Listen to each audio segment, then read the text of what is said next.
Hi, my name is George Alger, and welcome to today's segment of Our Ventura TV. Today's guest expert is a filmmaker and author. Her name is Yvette Araujo, and she is going to be speaking with us today about Black Lives Matter and All Lives Matter. Welcome, Yvette. Thanks, George, and thank you for saying Araujo in this most enunciated way. Appreciate that straight off the bat. And thanks for inviting me on your show today to speak about such a hot topic that is not a trend, but it is something that has been going on for decades and it's just increasing. And it's not so much that Black Lives Matters and All Lives Matters, but youth matters, because these are the people that are being fatally wounded by officers or by gangland violence and all of these things. And I feel that the communities itself, once again, have to go back to a time where the community embraced each other's children and we raised each other's children to a higher standard. Not to say that we don't have some dysfunctional local enforcement officers that misuse their authority when many of our black youths have been taken down in the last decade and here in the last year alone, and it has increased such violent temperament, which has caused such a backlash on law enforcement and shed such nasty light on the good officers that are out there trying to protect and serve and pledge everything that they did when they graduated the police academies to some that are not so very good and they just want to take anything down that moves. So a lot of profiling going on, a lot of protesting, which I am really proud of, because in Los Angeles they're doing a lot of peaceful movements where gangs such as the Crips and the Bloods have come together and said enough of this. We need to stop having black on black violence. We need to just start caring about our communities and uplift each other instead of trying to keep each other down. So for me to be on your show today to speak on this and speaking about our young people, that are 10, 11, 12, that are most impressionable by the rap moguls in the world, the songstress, the actress, all these people that are in the entertainment field, they want fame very quickly at whatever cost. And it's unfortunate because the academics is moving away from that and there's no delineation. They just want fame very quickly and they get lost in that and may do anything to achieve that, and then you have your fatalities that will come with that: drugs, alcohol, being somewhere where you shouldn't be, and then you have incidents where you have officers out there on the beat, some doing the right thing, some not doing the right thing, and these young males are getting caught in the crossfire. And that's what we're having today, and which is very disturbing, because in the year 2016, my goodness, I mean, you think we've come so far, but we haven't. It feels like we're kind of slipping a bit, where we're starting to see that racial divide all over again, and that is disturbing to see, I think. So we're going to explore that a little bit more in a moment here, but could you comment on your book and your film?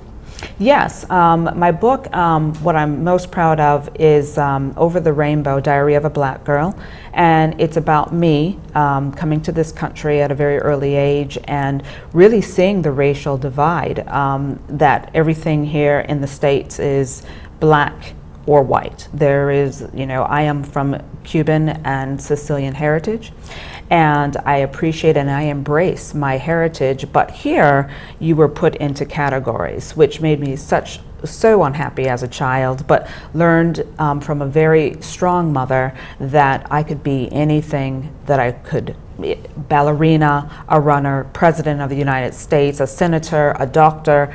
Anything was possible, and that is what was instilled in me, and that's what I put in that very short book. It's only 8 pages, but it's pretty powerful, about traditions, about what an 8-year-old girl felt coming here, and I really appreciate putting that out, because it was therapeutic for me to come to terms to how people see me both here and across the pond. So that book is very important to me. And my film project, I shot a reality show called The House of Bouge, which was SoCal meets Southern Comfort. And I think I gained at least 15 pounds while I was down in the good old South. And we went to a lot of wonderful old restaurants that have been established for over 50 to 100 years, maybe, handed down from generation to generation. And so that was a fun project. But the closest project that I'm working with now that's closest and dearest to my heart is called Room 8, and it's about the HIV/AIDS epidemic that has just had such a resurgence across the country.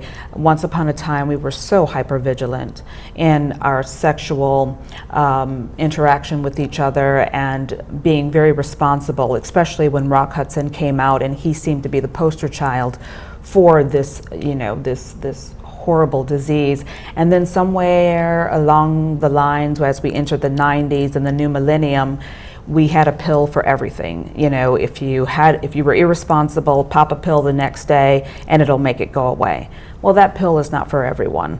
And that is where, again, youth comes into play, and we have to educate our youth on all of these things. So, because we're leaving the world to them. As we get older, as I get older, this is our future, and we don't want to have people at the helm that are just irresponsible in all things, in our commerce, in sexuality, in most all things that we take so that we've coveted and took pride in for so long, and our grandparents and our great grandparents and so forth and so on. So that's very passionate for me right now.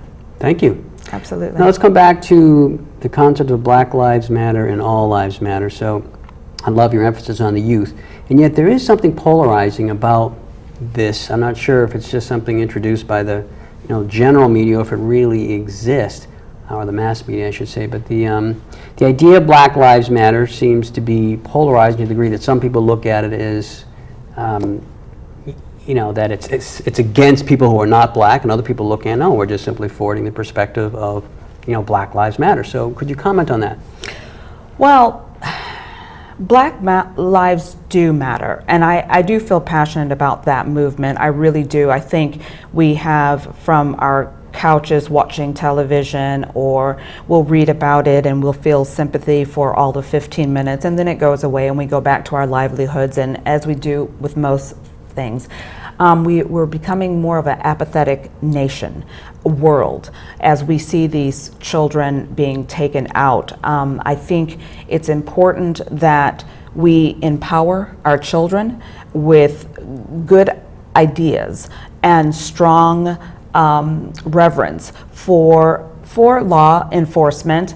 And again, there's a lot more good in the world, George, than bad. It's just that the bad rings so damn loud that, the good things, when communities come together, because when you go down to Los Angeles and you see this peaceful march going, you don't just see people of color in this march that's moving. You see people of all diversities that are saying that we are here and we matter.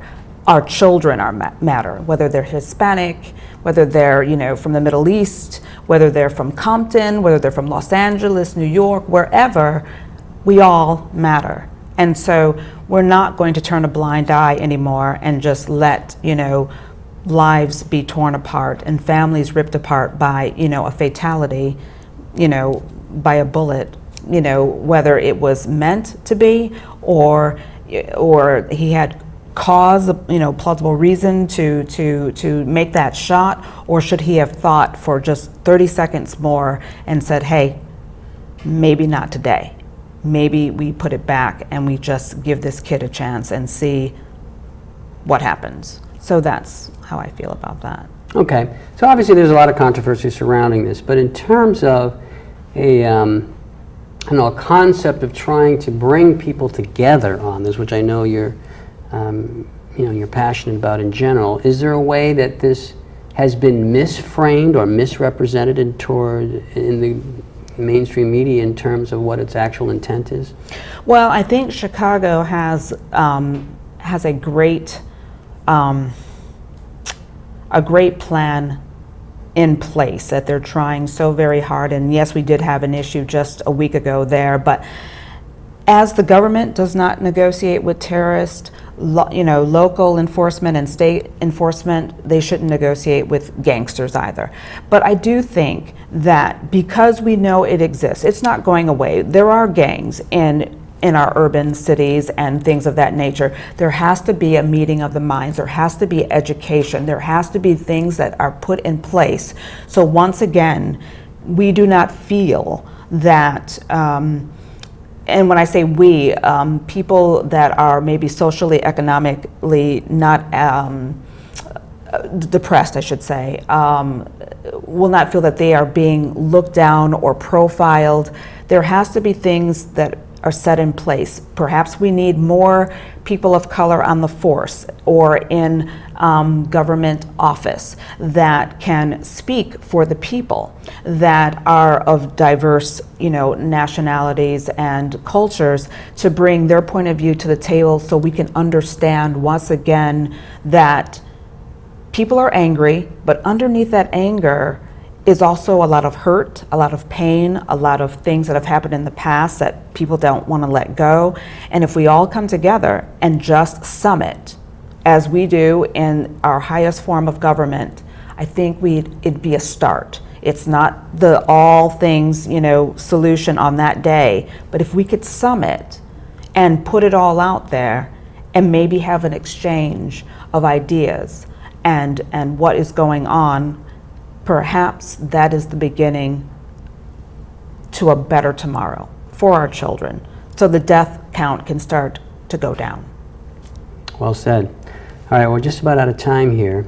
Yvette, I wonder if you could give us a website where people could go to for more information, and if you have a summating message for the viewers. Absolutely. You can go to Trinity Films Productions, that's with an S.com, to see all of my works, the films that I spoke to you about, and fallenthebookseries.com, where you can see Diary of a Black Girl Over the Rainbow. And to end up is that coming from a diverse background and having parents that were very strong-minded and hardworking, I would suggest that all of us take a look in the mirror for at least 30 seconds in the morning when we walk out that door, before we walk out that door, and ask ourselves, what can we do to contribute to somebody's life today, to maybe save a life? Because what you're sitting next to could be the very thing that saves your life at some point in time down the road. So take a look at yourself and do a self-introspective and find out what it means to you here in the States now, and how you can affect the climate of what is going on. Thank you very much. You're welcome. Thank you. This is George Alger signing off for this segment of Our Ventura TV. Until we meet again.